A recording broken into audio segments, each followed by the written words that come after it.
Professor, esse negócio dos espelhos, é preciso ver isso porque eu acabei não vendo todo.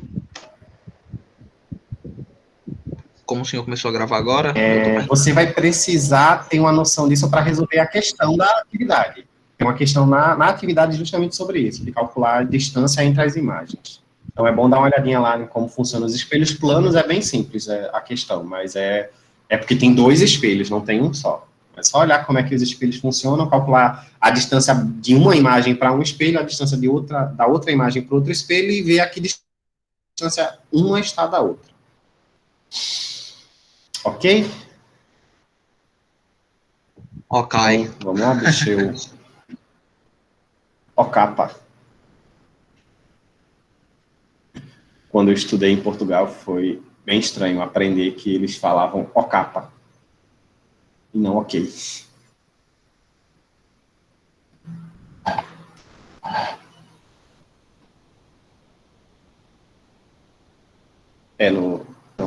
No abecedário, né? Eles não chamam de alfabeto como a gente, né? Eles usam mais o termo abecedário.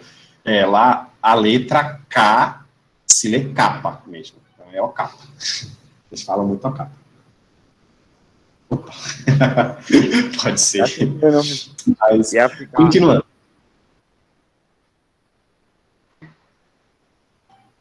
Não entendi o que foi dito. Quer dizer, acho que cortou, aí eu não entendi. O capa leite, não é? Aham. É verdade, abecedário. Vamos lá. Avançando aqui, falar das lentes esféricas, né?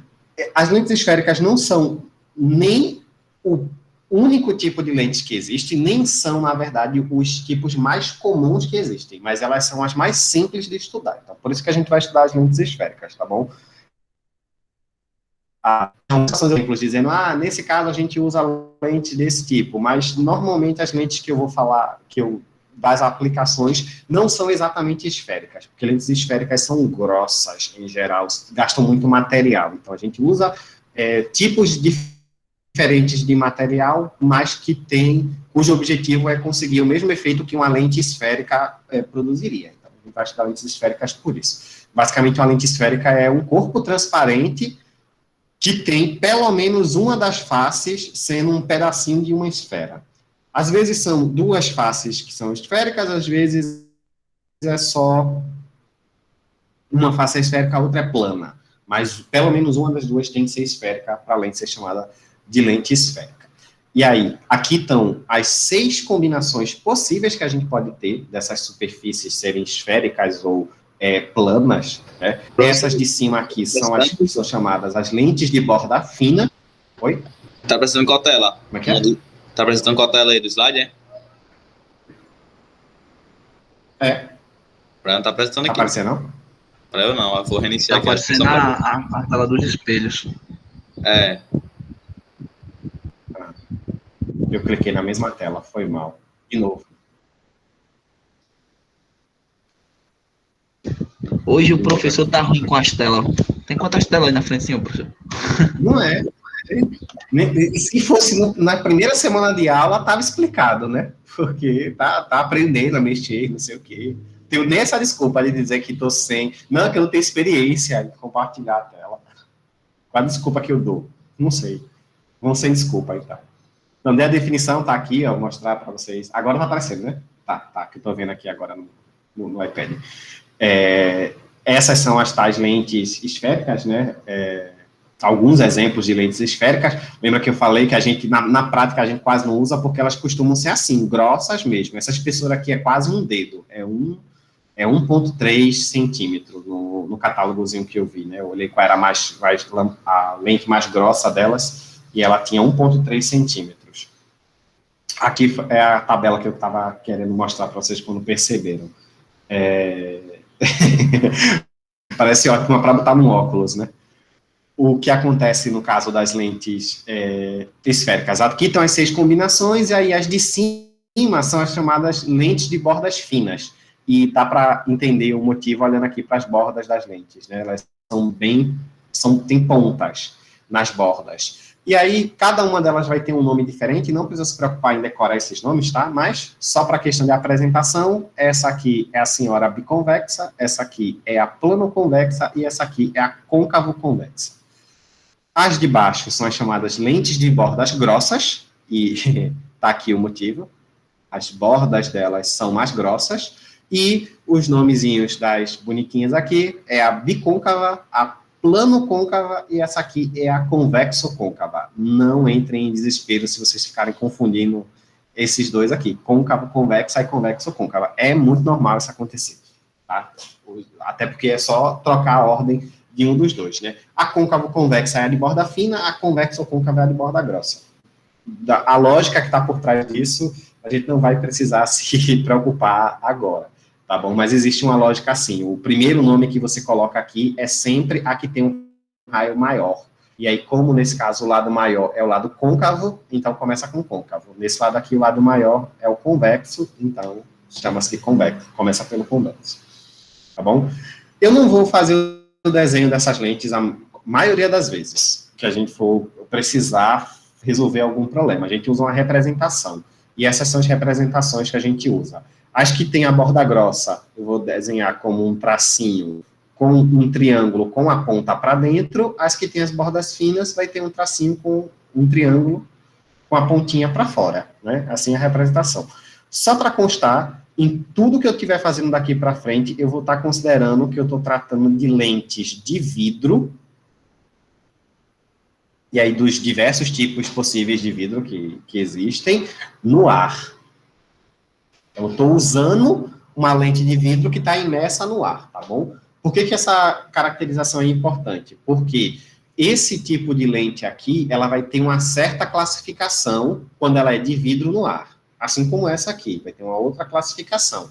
Se eu trocar, e ao invés da lente ser de vidro, for uma lente de acrílico, e ao invés de eu estar utilizando no ar, eu estar utilizando embaixo d'água, pode ser que a classificação se inverta, que troque o que era o que uma era, passa a ser o que a outra é. E aí, por isso, a gente vai se fixar no caso mais normal, no caso de mais aplicações que a gente vai ter em questões cotidianas, que são lentes de vidro utilizadas no ar, como é o caso, por exemplo, dos óculos que alguns de vocês se utilizam, né? As lentes são formadas de algum tipo de vidro, no máximo muda-se o vidro por algum tipo de resina, né? E elas estão submersas no ar, né? Uma coisa também que pode acontecer é você ter um pedaço de vidro com uma bolha de ar dentro. Essa bolha de ar aqui, ela vai funcionar também como uma lente, só que ela vai ter a classificação contrária do que a gente está fazendo, que ao invés de ser vidro no ar, é ar no vidro, tá bom? Então, vamos considerar que isso aqui é verdade, só para a gente garantir a generalidade do que está sendo dito. E aí, para aquelas lentes de bordas finas, né, elas são chamadas lentes convergentes, né? Lente de vidro no ar com borda fina são lentes convergentes. Por quê? Porque elas são convergentes. Porque se eu fizer entrar um feixe de raios paralelos numa lente convergente, ela vai juntar toda a luz em um certo ponto. Ela vai direcionar toda a luz para um certo ponto, e esse ponto aqui é chamado o foco da lente. Nesse caso aqui é o foco imagem, porque é para onde a luz passou, então, foco imagem, tá bom? Toda lente convergente tem essa característica, ela foca a luz em um certo ponto. Já as lentes divergentes, se elas forem de vidro imersas no ar, são as lentes que têm a borda grossa. E o que é que as lentes divergentes fazem? Ela pega um feixe de raios paralelos e espalham esse feixe, mas elas espalham como se todos os raios estivessem saindo aqui de um mesmo ponto. Esse ponto de onde parece que os raios que saem da lente estão vindo é também chamado de foco imagem. Na verdade, é foco principal imagem, mas vou chamar aquele pelo nome um pouquinho mais carinhoso, porque a gente já se conhece já faz alguns anos, então ele deixa eu tratar pelo pedaço do nome só, em vez do nome completo, tá bom? Lentes convergentes vão juntar, são as lentes de borda fina, juntam a luz num certo ponto, passou daquele ponto a luz começa a se espalhar, mas é efeito colateral, tá bom? E no caso das lentes divergentes, elas se espalham como se estivessem vindo de um certo ponto, né? Esse ponto é justamente o foco e imagem. Todos esses dois tipos de lente têm um conjunto de elementos. Eu vou passar aqui um pouquinho rápido pela apresentação deles, para os nomes aparecerem aqui do lado, e aí eu mostro para vocês algumas observações, né? Toda lente tem um centro óptico. O centro óptico é o meio da lente, é o centro geométrico da lente. A gente tinha falado agora há pouco do foco imagem, né? E que, vejam que engraçado, na lente convergente está de um lado, na lente divergente está do lado oposto, tá bom? Essas classificações aqui, elas estão sendo feitas imaginando que a luz vem desse lado aqui, do lado esquerdo, tá? Também possuem um foco objeto, tá aqui, e a gente vai usar o foco objeto para entender como é que os raios se comportam na lente, e tem dois pontos chamados pontos antiprincipais aqui, o A e o A', que, de novo, ó, se vocês prestarem atenção e comparando uma com outra, vocês vão perceber que tudo que é linha na lente, tudo que tem linha, né, o A' e o F', da lente convergente está do lado para onde a luz vai, enquanto que na lente divergente está do lado de onde a luz vem. Eles estão em lados trocados. E é justamente isso que caracteriza a diferença entre lentes convergentes e divergentes, a localização dos focos. E aqui está essa observação, né? Os focos e pontos antiprincipais, né, o A e o A' são pontos antiprincipais, o F e F' são os focos, estão em lados contrários nas lentes convergentes e divergentes. Por que que é tão... para que esses pontos servem? Bem, eles vão servir para a gente conseguir tratar os raios notáveis das lentes. Lembra que eu falei lá na aula de espelhos que tinha um conjunto de raios notáveis que a gente usava para construir imagem, e que eu deixei como material assíncrono para vocês com as aulas do Boaro, né? Nessa semana eu decidi mostrar esses raios aqui na aula, porque eu não gostei muito da abordagem que o Boaro fez. Então, no caso, tem um primeiro raio notável, é o raio de incidência paralela, isso é, quando o raio entra paralelo ao eixo da lente. O eixo é essa linha aqui, que passa por F e F'. Se entrar paralelo ao eixo, quando ele sai passando pelo foco principal imagem. Se ele fizer a incidência paralela ao eixo numa lente divergente, né, lembra, na lente convergente, ela vai para um ponto, que é justamente o foco principal imagem. Na lente divergente, ela se espalha, né, ela é espalhada pela lente como se ela estivesse vindo do foco principal imagem, só que o foco principal imagem está aqui, ó. Então, ela vai se espalhar a partir daqui. Então, entrou paralelo, sai numa direção que passa pelo foco principal imagem. Esse é o primeiro raio notável. Bom, o segundo raio notável é quando você tem uma incidência que passa pelo foco objeto. E, ó, o foco objeto é o F, tá? É esse aqui ou esse aqui. Se a luz incide numa direção que passa pelo foco objeto, então ela sai paralela. Ó, entrou pelo foco, sai paralelo. Entrou paralelo, sai pelo foco. Só o que tem que lembrar é que um é foco imagem e o outro é foco objeto, mas a ideia é a mesma. No caso da lente divergente, a ideia é a mesma. Se entrou numa direção que passa pelo foco objeto, porque o foco objeto está do outro lado, sai paralelo. Aqui, sai paralelo. Tá? Essa é a definição, está aqui o enunciado para este raio notável. Um terceiro raio notável possível é quando você tem uma incidência que passa pelo eixo óptico da lente. Ou seja, o raio incide e passa bem no centro da lente. Bem, se ele passar no centro óptico, ele passa direto, né? Um raio de luz que incide no eixo óptico, ele não sofre desvio.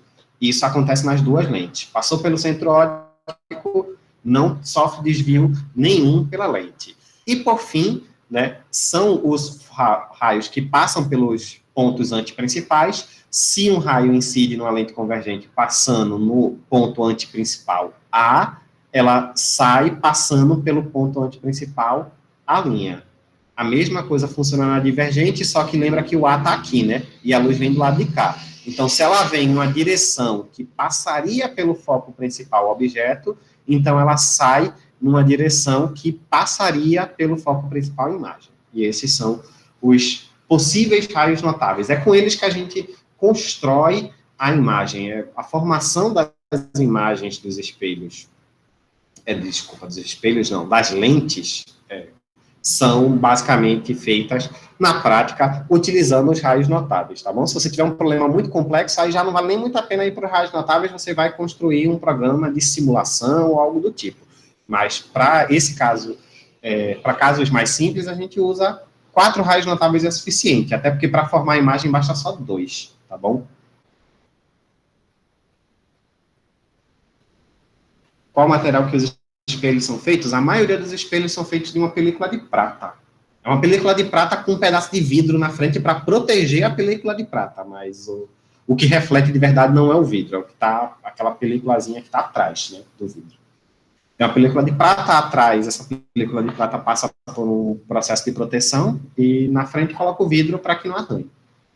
Professor, por que a película de prata?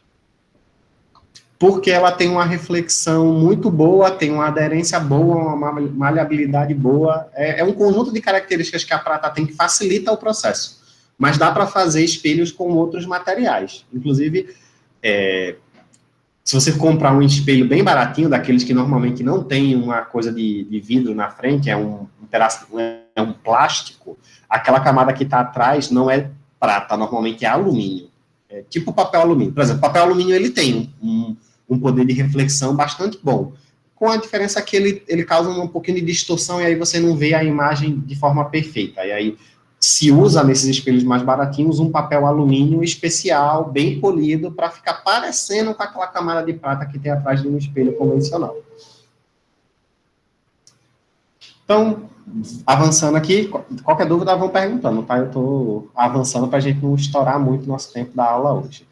Como é que eu construo uma imagem? Né? Vou usar os raios notáveis para fazer a construção de 2 imagens. Por exemplo.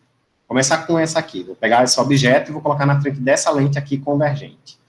Se esse objeto for colocado na frente dessa lente convergente, o que é que vai acontecer? Onde é que a imagem vai se formar?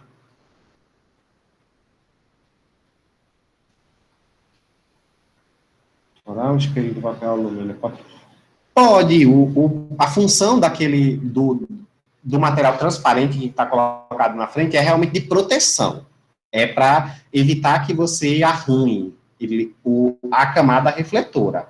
Mas ela não deixa o espelho não deixa de funcionar sem aquela camada, mas ele fica mais sujeito a ser arranhado e a começar a não cumprir mais o papel dele. Tá bom?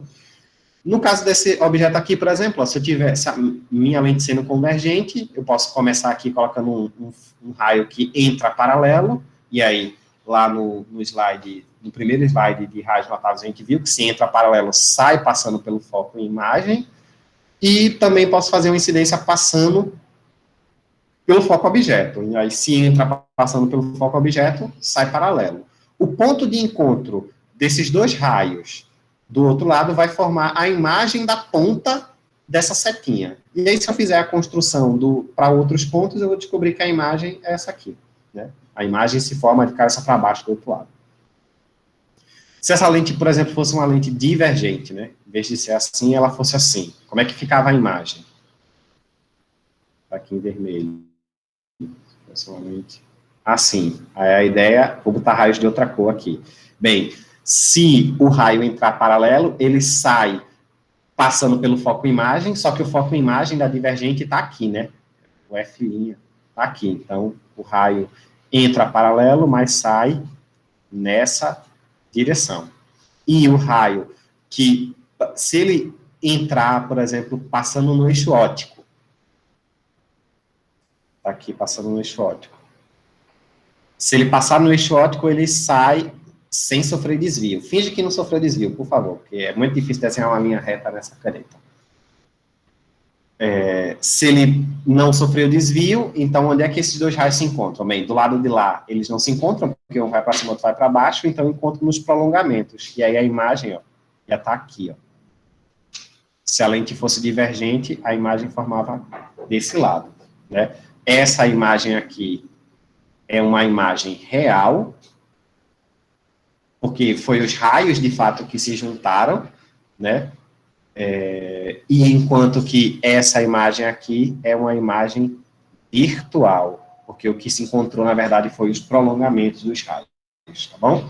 Tem um outro exemplo aqui que eu vou deixar para vocês darem uma olhada, mas é só de colocar esse objeto mais na frente. Não vou fazer a descrição, mas daqui ele está pronto. Ó.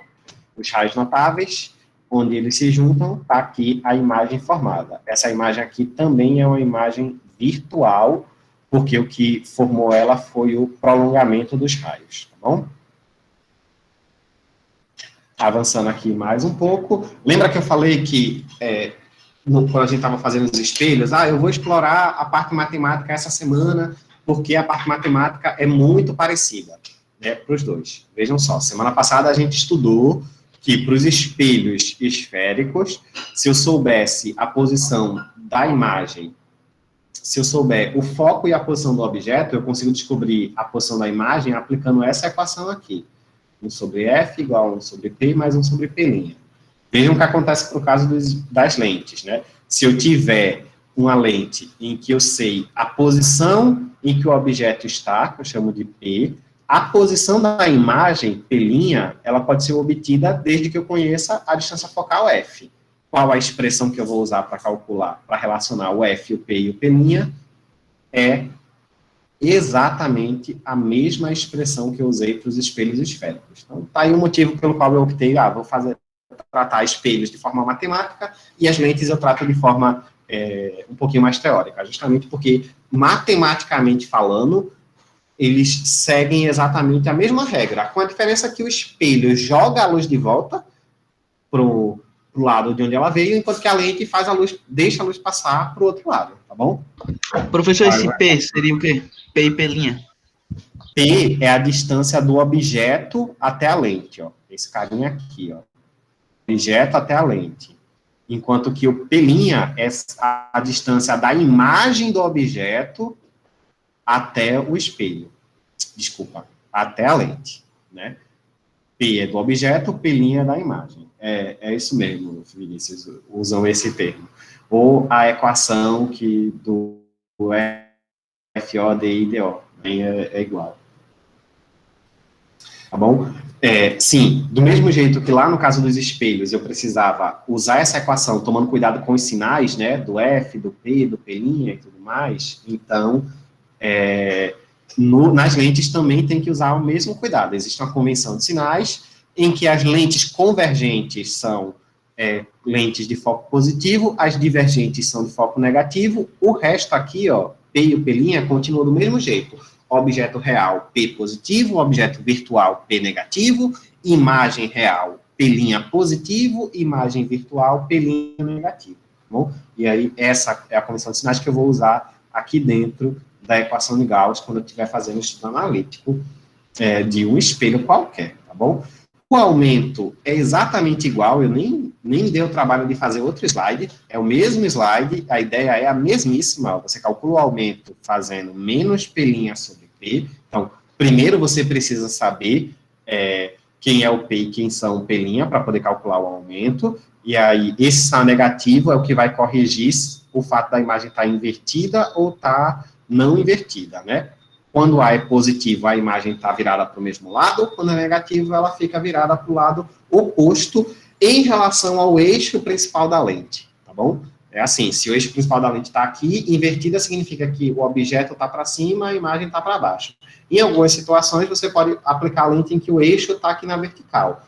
Ela não vai inverter. Se você botar a imagem assim, aqui não vai aparecer assim, porque ela inverte em relação ao eixo. Então, ela inverte isso por isso. Ela não inverte isso por isso, tá? Uma coisa diferente. E, assim, eu coloquei 2 exercícios aqui na lista. Eu vou mostrar a resolução deles de maneira bem rapidinha, para a gente conseguir avançar para a parte de física da visão, tá? É uma aplicação direta da equação de Gauss. Basicamente, você tem aqui, eu digo para você que você tem um objeto real. O enunciado, infelizmente, eu esqueci de copiar aqui, mas vou explicar. Você tem um objeto que é colocado a 7 centímetros do espelho. E aí, se eu coloquei o objeto, é porque ele é real. Então, isso aqui é, de fato, a 7 centímetros de uma lente convergente de distância focal 5 centímetros. Então, aqui eu sei como a lente é convergente, o foco é positivo, então, aqui, de fato, é mais 5. Então, eu posso pegar esses dois valores, porque ele me pergunta onde é que forma a imagem. Eu vou lá e beleza. Se F vale 5 e P vale 7, substituo isso na equação de Gauss, 1 sobre 5 igual a 1 sobre 7 mais 1 sobre P', passo o 1 sobre 7 para o outro lado da equação, tiro o mínimo múltiplo comum, faço a conta, dá 35 sobre 2 o valor de P'. Então, 17 centímetros e meio. Logo, a imagem vai se formar a 17 centímetros e meio do espelho, tá bom? Diga lá, Cleiton. Aí, dessa vez eu prestei atenção que era uma mão sendo levantada. Não era nada, não. Era Ou foi só pra... João Carlos. Foi pra me testar? João Carlos avisou que estava sem internet. Tá. Agora ele entrou. Aí conseguiu entrar. Ah, consegui. Ah, tá bom. Tudo bem. Professor, no exemplo que o senhor consegui. não diz...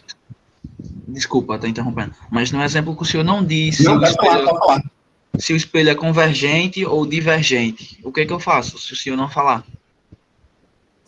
Bem, em qualquer situação, seja de espelho ou lente, né? Se eu não disser se ele é convergente ou divergente, então o que você vai pegar de informação é do foco. Se eu der um foco positivo, o foco vale 0,3 centímetros. Beleza. Se eu não disse qual é o tipo de espelho, eu disse que o foco vale 0,3, é porque ou se for uma lente, é uma lente convergente. Se for um espelho, é um espelho côncavo.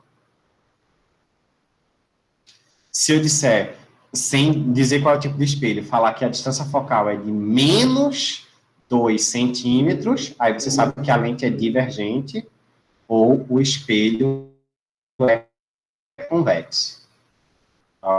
Na maioria dos problemas, com exceção de alguns problemas de vestibulares, principalmente vestibulares militares e alguns vestibulares lá de São Paulo, que o objetivo é fazer você ficar rodando com os dados, procurando, na maioria dos problemas normais, ou você diz o tipo de espelho, ou você dá as distâncias focais já com o sinal adequado, para que você identifique, baseado no sinal, qual é o tipo de lente ou espelho, tá bom? Valeu, nessa aqui o Renato que eu dou. Nada. Aqui eu estou mostrando como é que a imagem ficaria. Vocês poderiam me perguntar, sim, professor, mas da onde é que o senhor tirou que a imagem está assim, de cabeça para baixo e tem esse tamanho? Eu posso descobrir o tamanho e para que lado a imagem está virada usando a expressão para aumento, né? Eu já sei que o meu objeto está a 7 centímetros, que a distância focal é de 5 e que o P' vale 17,5, com sinal positivo. Então, como é que eu calculo o tamanho da imagem, sabendo que o objeto tem um certo tamanho? Bem, o aumento é menos P' sobre P, aí eu venho aqui nessa equação e coloco menos 17,5, que é o P', e divido por 7, que é o P. Menos 17,5 sobre 7 é menos 2,5. E aí o que é que está me dizendo? Sinal negativo, imagem invertida. 2,5. Então quer dizer que a imagem tem 2,5 vezes o tamanho do objeto. Então, se o objeto, por exemplo, medir 2 centímetros, é porque a minha imagem vai medir 2 vezes e meio isso. 2,5 vezes 2, 5 centímetros. Bom, essa é a ideia de como se usa a equação de Gauss para ter a informação completa de onde a imagem se forma, com que tamanho ela se forma, e se ela está invertida ou se ela não está invertida. Então, vamos entrar na aula de biologia, né? Vamos embora de volta para a aula de biologia, que é para falar sobre a visão humana, né? A visão humana é basicamente o olho humano, ele é um instrumento óptico extremamente complexo. Nós já conseguimos estudar em detalhes todo o comportamento do olho humano, tá bom? Então, eu vou primeiro aqui apresentar para vocês algumas das estruturas que compõem o olho, algumas estruturas que eu considero que são importantes, de você pelo menos ter uma noção de que elas existem, e depois a gente vai tentar relacionar o comportamento, ou melhor, o funcionamento do olho humano com o que a gente viu sobre as lentes. Bom, quais são as partes que compõem o olho humano? Vamos começar de fora, né? Olhando de fora. As coisas que compõem a visão humana pelo lado de fora. A primeira parte importante que a gente vai olhar é a pálpebra, né?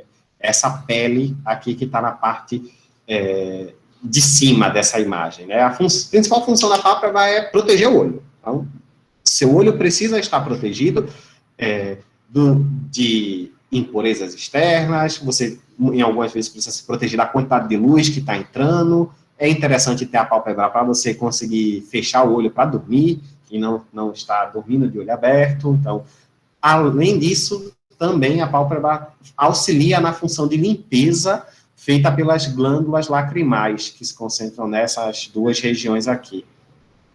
Basicamente do olho. Eu acho que a maioria está nessa região aqui, mas também tem... Professor, eu tenho uma dúvida cruel agora. O senhor poderia dizer que se uma... fiquei preocupado. Se uma pessoa não tem pálpebra, alguém vai lá e corta as pálpebras dela fora, ela consegue dormir com o olho aberto? Armaria. Deve conseguir. Acho que uma hora a pessoa dorme, mesmo de olho aberto. Mas é um... Acho que não dorme não, professor. Acho que tem que botar uma venda. Eu já imaginei isso. Tipo, naquele caso de queimadura, que às vezes não... Aí não queima tudo, sobrancelha, a pessoa fica sem nada. Aí eu acho que isso não deve ser nem fácil, nem confortável dormir sem pálpebras, mas eu acho que é possível sim. Como ela falou, é muito mais difícil, né, de dormir. É tanto que é tão mais difícil de dormir sem as pálpebras, né, que é muito comum vocês verem, principalmente na ficção, né, que as pessoas que estão querendo se manter acordadas, elas ficam tentando manter o olho aberto, né, como se fosse o olho aberto que garante que a pessoa não dormiu. Dá para dormir de olho aberto, sim. Não é confortável, não faz bem para a saúde, não é fácil de conseguir dormir, mas não é impossível. Não existe uma chavinha do sono que desativa quando o olho está aberto, não. Dá para dormir de olho aberto. Sem falar também na questão de segurança para o olho, né? Lembra que eu falei que a pálpebra também tem acabei de falar, né? Que a pálpebra tem uma função de limpeza e lubrificação dos olhos, né? Ela ajuda a espalhar as lágrimas que são produzidas. Você está produzindo lágrima o tempo todo, né? Quando você chora, essa produção é exagerada e sobra lágrima, mas em situações normais, o seu olho está sempre produzindo lágrimas, e essas lágrimas estão sendo sempre espalhadas pelo movimento de piscar, né, da pálpebra.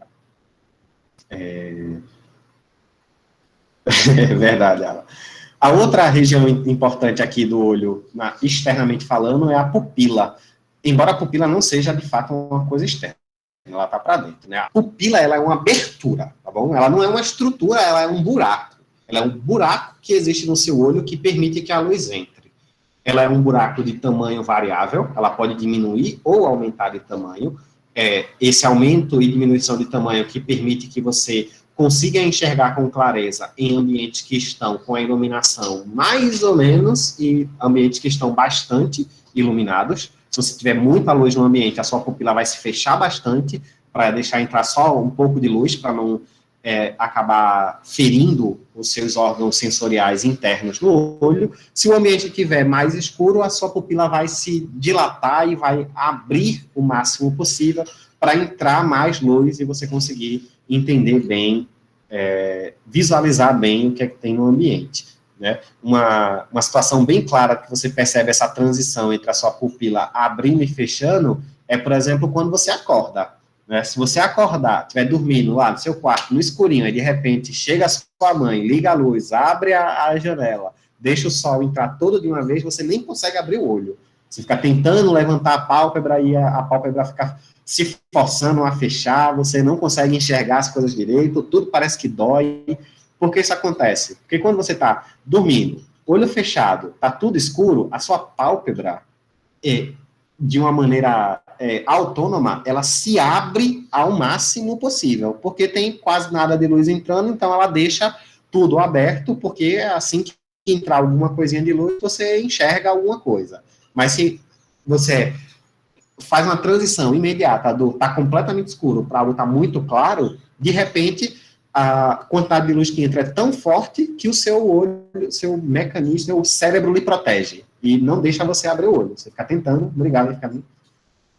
brigando, e isso vai virar uma figura. Estou preocupado com isso agora. Mas esse problema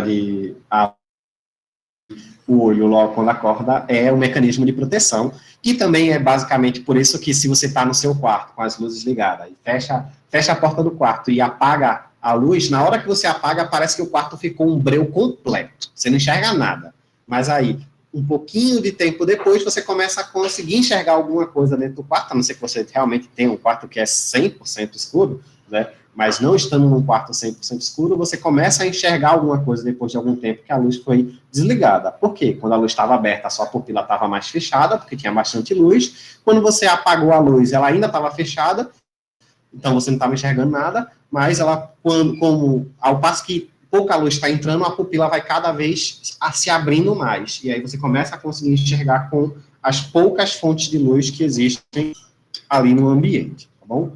Outra região importante do olho é o branco do olho, né? A parte branca do olho é a esclerótica, que é um órgão cuja principal função é manter o formato do olho e proteger o que está lá dentro, proteger as partes internas do olho. Essa é a função da esclerótica, é um órgão de proteção. Tá? E, por fim, aqui na parte de fora, temos a íris. Né? A íris é um tecido muscular que controla, basicamente, o tamanho da pupila, né? Quando a pupila está dilatada, a sua íris, que é a parte colorida do seu olho, vai estar bastante visível, tem bastante área colorida. Quando a pupila está dilatada, no escuro, você tem uma região menor colorida e uma região central preta bem mais proeminente. Né? A íris, que é a região onde... Acho que eu já comentei esse detalhe, né? Que é a região onde a cor do olho está, né? Então, quem tem olhos verdes, castanhos ou azuis e tudo mais, é porque a íris tem esse tipo de coloração, e ela basicamente é um músculo, né? A íris é um tecido muscular também, e é a junção do tecido muscular da íris com alguns outros músculos internos do olho que permite que a pupila aumente e diminua de tamanho, tá? Entrando um pouquinho aqui, um pouco mais na fisiologia do olho, algumas outras estruturas importantes são aqui o corpo ciliar. O corpo ciliar é justamente esses músculos internos que eu falei, que ajudam a íris a aumentar e diminuir o tamanho da pupila. O cristalino é a parte, basicamente, do olho que a gente pode tratar como sendo a lente do nosso sistema óptico. O cristalino que é responsável por concentrar a luz na região adequada do nosso olho, né? Vou falar o nome dela já, mas concentrar a luz no local certo para que nossos órgãos sensoriais identifiquem aquela luz e mandem um sinal para o cérebro de que algo foi visualizado. A íris, a gente já comentou, a córnea, aqui na frente, ainda faz parte do olho externo, né? Mas ele é um tecido transparente que vai cobrir a pupila, e ele é responsável por ajudar a focar a imagem no olho. Então, você tem uma junção do cristalino com a córnea para formar a imagem no olho humano. É bem complexo mesmo. Essa região aqui, ó, vermelhinha, que contorna o olho todo, por cima e por baixo, é o coroide, e o coroide é a parte do olho que é responsável por levar a irrigação, levar os vasos sanguíneos, né? Então, toda a irrigação que chega no seu olho, ela vem da parte anterior do olho e se espalha no globo ocular pelo coroide. Outra região aqui importante do olho, essa é uma das mais importantes, é a retina. Nessa imagem aqui, a retina é essa camada amarela aqui, ó, que contorna o globo ocular. A retina é onde estão os seus órgãos sensoriais da luz, os perceptores de luz. No finalzinho aqui, ó, do olho, a retina, ela se junta em um tubo, em uma canalização, você pode pensar assim, que leva o sinal que foi recebido como na forma de luz e converte isso em um sinal elétrico para o cérebro. Esse caninho é o nervo óptico do olho, e tem dois líquidos que completam o globo ocular, né, que é, nesta região aqui, o humor vítreo, nessa região aqui que está por trás do cristalino até a retina, e nessa região aqui, ó, entre a córnea e o cristalino, tem uma coisa chamada humor aquoso. Não sei porque eu não coloquei o nome dele aqui na imagem, acho que não tinha, né? Mas o humor vítreo está aqui dentro, o humor aquoso está entre a córnea e o cristalino. Do cristalino para trás é o humor vítreo. Os dois são líquidos transparentes, cuja principal função é manter a pressão, manter o formato, manter a transparência de todo o canal visual. É por conta da variação aqui da composição do humor aquoso ou do humor vítreo que a gente tem alguns problemas de visão, né? O glaucoma, por exemplo, é gerado por algumas modificações nesses materiais, principalmente aqui da córnea. Então, também é por conta da composição desses dois líquidos, né, do humor vítreo e do humor aquoso, que em algumas situações, pré-secado, tem que estar o tempo todo colocando um colírio, porque se o olho resseca, ele vai absorver a água da parte interna por osmose e vai mudar a composição desses dois líquidos e eles deixam de ser transparentes, passam a ser um pouquinho mais turvos, e isso deixa a nossa visão embaçada. Então, quem sofre de olho ressecado, a primeira coisa que vai perceber é a imagem mais turva de tudo que está sendo visualizado, tá bom? A gente tem dois tipos de receptores lá na retina, um é chamado bastonete e o outro é chamado cone. Essa proporção aqui dos tamanhos está incorreta, tá? É só para visualizar melhores detalhes. Os bastonetes são, em geral, bem maiores do que os cones, tá bom? A proporção seria mais ou menos essa aqui. Os bastonetes têm uma função diferente dos cones. Os cones servem para detectar as cores. Quem detecta a cor são os cones. Os bastonetes detectam a intensidade. E aí eles dois têm que trabalhar em conjunto para fazer a construção da imagem, né? A informação da intensidade da luz, dada pelos bastonetes, vai ser unida com a informação de quais são as cores que estão chegando daquela imagem, dada pelos cones, e aí, juntou as duas, você tem a imagem completa que você vai perceber, né? Que o seu cérebro vai interpretar. Né? A gente tem 3 tipos de cones, um para luz vermelha, um para luz verde, um para luz azul, e as pessoas que têm alguma deficiência em algum desses tipos de cones são as pessoas daltônicas, que não enxergam alguma cor em específico, tá bom? Parece um germe. Pode ser. Como que as imagens se formam no nosso cérebro, só para constar. Você vê o objeto, a luz que vem nesse objeto vai atravessar o seu cristalino, vai passar por um ponto de foco no meio do olho e vai ser formada com nitidez lá atrás na sua retina, de cabeça para baixo. Só para constar, isso é importante. As imagens se formam na retina de cabeça para baixo. Essa imagem formada é convertida em sinais elétricos, em pulsos elétricos. Esses pulsos elétricos são enviados para o cérebro, e no seu cérebro você já inverte de volta a imagem e enxerga a lâmpada virada para cima novamente, tá bom? Essa é o caminho da formação da imagem. Você vê o objeto, a imagem se forma no seu olho de cabeça para baixo, no fundo da retina, e lá no seu cérebro, o sinal que foi recebido de forma luminosa é invertido novamente para formar a imagem de cabeça para cima, né? Bem, se a gente chama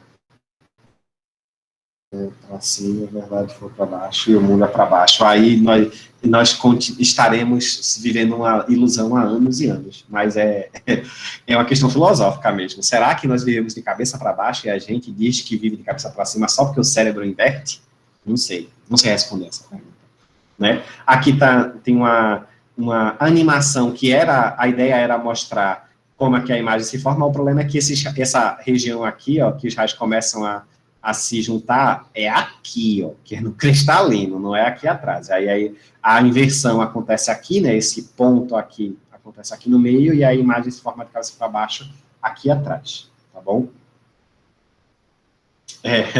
O cérebro não inverte, as coisas estão de cabeça para baixo. E aí, só para a gente finalizar, eu quero falar com vocês 3 tipos possíveis de problemas de visão. Né? Aqui nessa imagem eu estou mostrando o que seria uma visão normal de uma pessoa. Você enxerga o objeto, no meio do seu olho você tem uma inversão e a imagem se forma com nitidez no fundo da retina, de cabeça para baixo.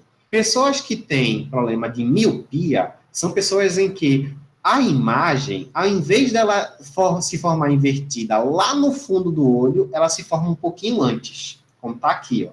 Se a imagem se forma um pouquinho antes de chegar na retina, o problema que causa isso pode ser de 2 tipos. Ou porque você tem um cristalino que não tem, que está juntando demais, está juntando não, né? Está focalizando demais a imagem, então esse ponto de inversão aqui deveria acontecer um pouquinho mais para frente, né? Deveria acontecer aqui, ou então é porque o seu olho tem um formato mais achatado lá no fundo, e aí a distância entre a lente e a retina não está adequada para o tamanho da sua lente. Pode ser 2 coisas, ou um problema anatômico do olho, ou um problema de composição, de formato, de composição da retina. Como é que a gente corrige esse problema? Bem, essa lente, ela está focalizando muito cedo.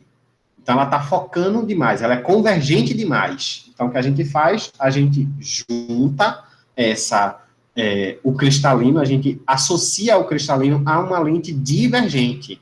Porque, como as lentes divergentes abrem, né, o feixe de raios paralelos e a lente que você tem no seu olho está convergindo demais, então você abre um pouquinho, que é para compensar esse fechamento excessivo. E aí, a correção de quem tem miopia é feita com lentes divergentes. Essa correção aqui é com lentes divergentes. É por conta disso que alguns oftalmologistas, alguns médicos e alguns farmacêuticos, quando você tem miopia e você vai fazer um óculos, eles falam que a lente é uma lente de menos 0,75, menos 0,5. Porque lentes divergentes são lentes com foco negativo. Né?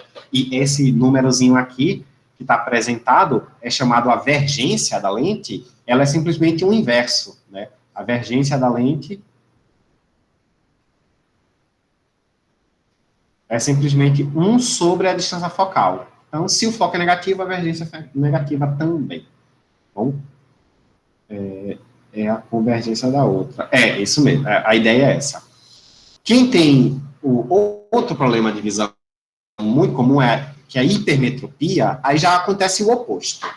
Enquanto que o míope, ele forma a imagem, ele foca a imagem antes de chegar na retina, e aí normalmente esse tipo de pessoa vai ter uma dificuldade para enxergar quem está longe, porque como ele foca antes, quanto mais longe você tiver, menos focada a imagem fica. Então o míope tem dificuldade de enxergar de longe. O hipermétrope, né, quem tem hipermetropia, a imagem se forma depois da sua retina. A focalização ideal é depois da retina. Por quê? Ou porque seu cristalino está focando muito pouco, ele está precisando de ajuda para focar, ou porque o seu olho ele é muito achatado, ele tem um formato mais achatado. Né? Pode pensar assim, se isso aqui fosse um olho normal, uma possibilidade é você ter um olho que tem esse formato, ele é mais achatado no fundo, tá bom? No caso do míope, vou voltar aqui, no caso do míope, aqui seria um olho normal, aqui seria um olho de um míope com um problema anatômico, tá? Porque o problema pode ser na composição do cristalino também. Como é que resolve isso? Bem, se a lente não consegue focar o suficiente, está faltando focalização, então você bota uma lente que ajude a focar mais. E aí você usa uma lente convergente.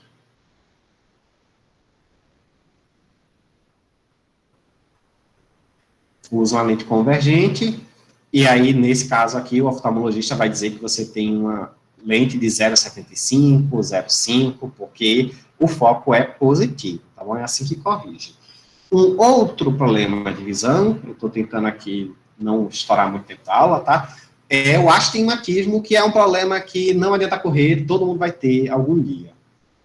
O astigmatismo está relacionado com alguma deformação no formato do cristalino, ou no formato da córnea, ou no formato do olho, com o passar do tempo, que faz com que a imagem, ela não se foca em um lugar só.